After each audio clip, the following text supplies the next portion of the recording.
دوستوں میں ہوں قمر چیمہ اور دوستوں آج بڑا انٹرسٹنگ ٹاپک ہے اور وہ یہ ہے کہ عمران خان صاحب یہ کہہ رہے ہیں کہ ہمیں جو آئیڈیا آف مدینہ کی ریاست کا جو آئیڈیا ہے وہ زیادہ بہتر ہے بجائے اس کے کہ ہم یہ کہیں کہ ہم نے پاکستان کو ایشین ٹائگر بنانا ہے. سو بیسیکلی کچھ سال پہلے کچھ دہائیاں پہلے پاکستان کے سابق وزیر اعظم نواز شریف کہا کرتے تھے کہ ہم پاکستان کو ایشین ٹائگر بنائیں گے. تو عمران خان صاحب یہ کیوں یہ بات کر رہے ہیں کہ ہم پاکستان کو مدینہ کی ریاست بنائیں گے جبکہ کبھی پاکستان میں کبھی کسی سیاست مین سٹریم پولیٹیشین نے اس طرح کی بات نہیں کی. اور کیا وہ انڈیا کے مقابلے میں یہ بات کر رہے تھے کہ ہم انڈیا جو ہے وہ شاید ایشین ٹائگر ہے، یا وہ نواز شریف صاحب کے حوالے سے کہہ رہے تھے کہ جو نواز شریف نے کہا تھا کہ ہم پاکستان کو ایشین ٹائگر بنائیں گے؟ اور دوسرا، کیا پاکستان کی یہ جو mainstream political party P T I ہے، کیا یہ پاکستان کو مزید مذہبی سیاست کی طرف دھکیل رہی ہے؟ اس حوالے سے بات کریں گے اور میرے ساتھ موجود ہے بیرسٹر حامد پیشانی صاحب. سر آپ کے وقت کا بہت شکریہ. اور سر ہمیں یہ بتائیں کائنڈلی کہ یہ عمران خان صاحب کو یہ ضرورت کیوں محسوس ہوئی کہ ہم پاکستان ایک مدینہ کی ریاست سے زیادہ بہتر ملک بنے گا as compare to Asian tiger? آپ کے خیال میں ان کے دماغ میں کیا ہے اس حوالے سے؟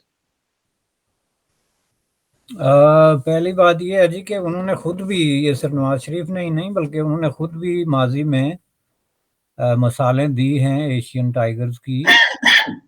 اور عمران خان صاحب پہ اکثر یہ الزام لگتا ہے کہ وہ یو ٹرن لیتے ہیں، جس میں اس سے متفق نہیں ہوتا. میں ان کے یو ٹرن والی تھیوری پہ، اگر آپ کو نہیں پتا تو میں اس کو عمران خان کے حق میں سمجھتا ہوں. میں اس کو نہیں سمجھتا کہ یہ کوئی ان پہ الزام ہے، چونکہ یو ٹرن وہ ہوتا ہے جب آپ اپنے مقاصد سے پھر جاتے ہیں. لیکن مقاصد کے حصول کے لیے اگر آپ راستہ بدلتے ہیں، جن معنوں میں وہ یو ٹرن یوز کرتے ہیں کہ آپ جا رہے ہیں، آگے دیوار آ گئی تو اس سے ٹکر مارنے کے بجائے آپ راستہ بدل گئے، لیکن مقاصد وہی ہونے چاہیے.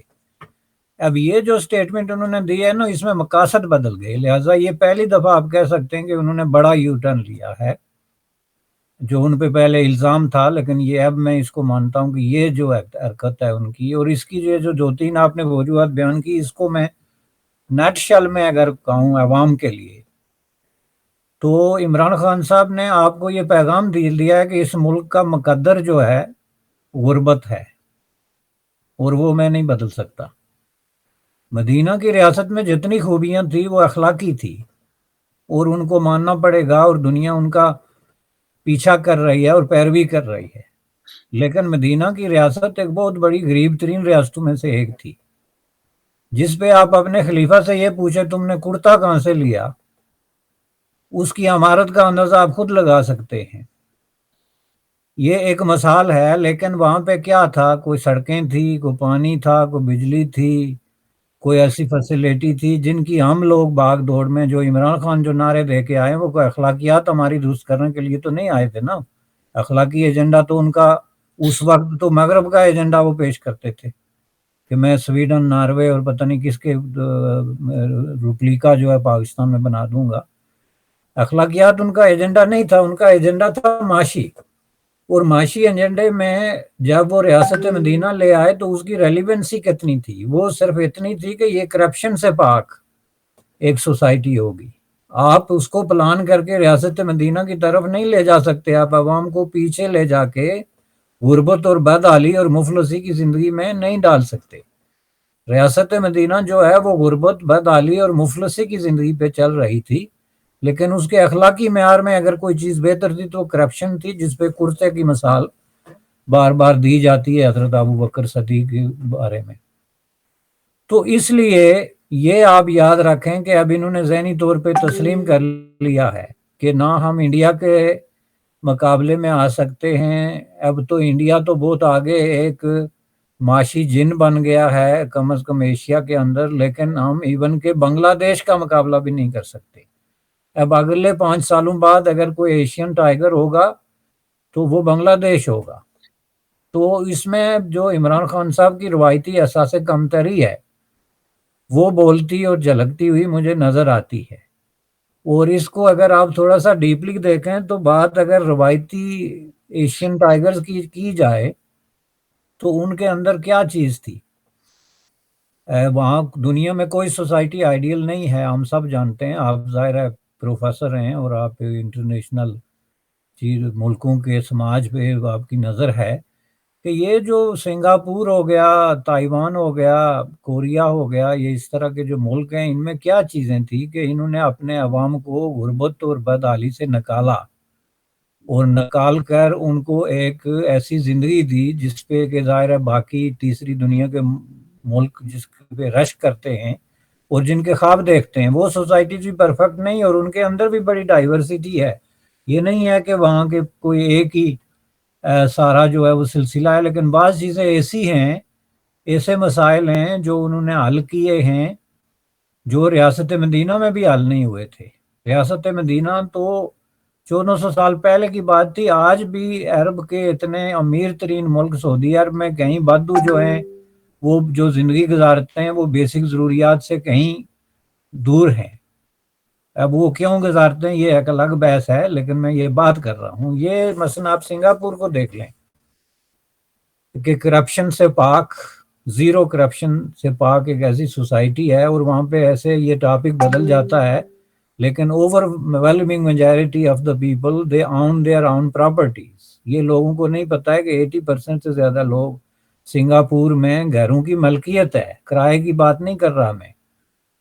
ایک طرح کی ایکویلٹی سوسائٹی میں، ڈسپائٹ دا فیکٹ کہ کیپیٹلزم پہ چلنے والا ملک ہے، نیو لبرلزم کی پالیسیز کو فالو کرتا ہے، لیکن ایٹ دا سیم ٹائم اس نے جو سوشل ویلفیئر کا سسٹم اڈاپٹ کیا ہے وہ آئیڈیل ہے۔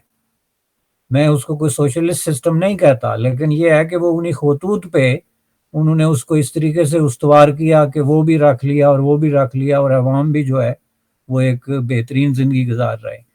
اس طرح یہ چیزیں جو ہیں، اب عمران خان صاحب کو جب یہ نظر آیا کہ الیکشن قریب آ رہے ہیں اور ہم نہ انڈیا کی طرح ترقی کر سکتے ہیں، نہ بنگلہ دیش کی طرح اتنے تیز رفتار قسم کے معجزے دکھا سکتے ہیں، تو اس لیے اب ہم لوگوں کو ذرا ایمان کا درس دیتے ہیں، ان کو اخلاقیات کا درس دیتے ہیں، اور ان کو کہتے ہیں کہ غربت تو اب کا مقدر ہے۔ حضور صلی اللہ علیہ وسلم کئی دفعہ ایک کھجور پہ گزارا کرتے تھے، آپ 3 وقت کی روٹی مانگ رہے ہیں۔ صحابہ کرام جو ہے ان میں سے 20-30 تو ایسے تھے جو پورا دن مدینہ کی گلیوں میں پیٹ پہ پتھر باندھ کے، لٹریلی ایک ہوتا ہے آپ اس کو محاورتاً یوز کرتے ہیں، باقاعدہ پتھر باندھ کے گھومتے تھے، چونکہ روٹی ان کو نہیں ملتی تھی۔ اب آپ اس طرح کا پاکستان بنانا چاہتے ہیں تو اس کا پھر ظاہر ہے کہ یہ ایک الیکشن سٹنٹ ہے، اور یہ جو ہے بڑی بدقسمتی کی بات ہے۔ میں نے باہر آگے کہا کہ پاکستان کے لوگوں کے ساتھ جو ایک فریب مسلسل کا عمل ہے، یہ اس کی ایک تازہ ترین کڑی ہے کہ جناب اب آپ صبر کریں، ہمیں نہیں ضرورت سنگاپور یا انڈیا یا بنگلہ دیش بننے کی، ہمیں ضرورت ہے پیچھے جانے کی، اور پیچھے جا کے تو ہم وہ جو ایک لائف سٹائل ہے اس کو آپ اپنائیں، یعنی تقاضے نہ کریں۔ غربت after all is not a bad thing, this is the message, یہ میں آپ کو بتا دوں، جس کی بنیاد پہ انہوں نے یہ ملک پہ اقدار لیا تھا کہ میں غریبوں کو اوپر اٹھا دوں گا۔ اب ان کو یہ درس دیں گے کہ اب نیچے ہی بیٹھے رہیں، ذرا پھر پیچھے دیکھیں کہ کیسے لوگ نیچے بیٹھتے ہیں۔ میرا تو خیال یہ ہے۔ بالکل ٹھیک ہے سر۔ سر میرے ذہن میں یہ سوال پیدا ہوتا ہے کہ کیا یہ جو ہمارے لوگ سیاستدان ہیں، ان کا جو ایوولوشن ہوتا ہے یا جو سوچ کا یا ان کی جو اقدار کا جو ایوولوشن ہے وہ کیسے ہونا چاہیے؟ مثال کے طور پہ ایک وقت تھا کہ نواز شریف صاحب اسامہ بن لادن کو سپورٹ کرتے رہے، اور ایک وقت تھا کہ وہ اس وقت جہاد اور ان چیزوں کو وہ سپورٹ کرتے رہے، اور ایک وقت تھا ماضی میں کہ اس وقت طالبان اور اسامہ بن لادن جو تھا اس کو کہا جاتا ہے کہ شاید نواز شریف صاحب نے کو پیسے دیے اسامہ بن لادن نے کہ بینظیر کی حکومت گراؤ کیونکہ وہ سیکولر ہے، اور یہ اور پھر میں نے وہ وقت بھی دیکھا نواز شریف صاحب کے منہ سے سنتے ہوئے کہ انہوں نے کہا پاکستان ایک لبرل ڈیموکریٹک سٹیٹ بنے گا، ان کی سٹیٹمنٹس آئیں باقاعدہ۔ اسی طرح عمران خان صاحب نے سیاست کا آغاز کیا تو بات کر دی کہ جی میں ڈیموکریسی، مغرب کی ڈیموکریسی جمہوریت کو جانتا ہوں، اور مجھ سے زیادہ بہتر کوئی مغرب کو نہیں جانتا، اور یہ ملک جو ہے آپ ایون کہ اگر اپنی پارٹی کے اندر جو پولیٹیکل پارٹی بنائی تو پھر انٹرا پارٹی ڈیموکریسی کی بات کی اور پتہ نہیں کیا کیا، اور اینڈ اپ ہو رہے ہیں ایک مولوی کے طور پہ وہ۔ تو یہ جو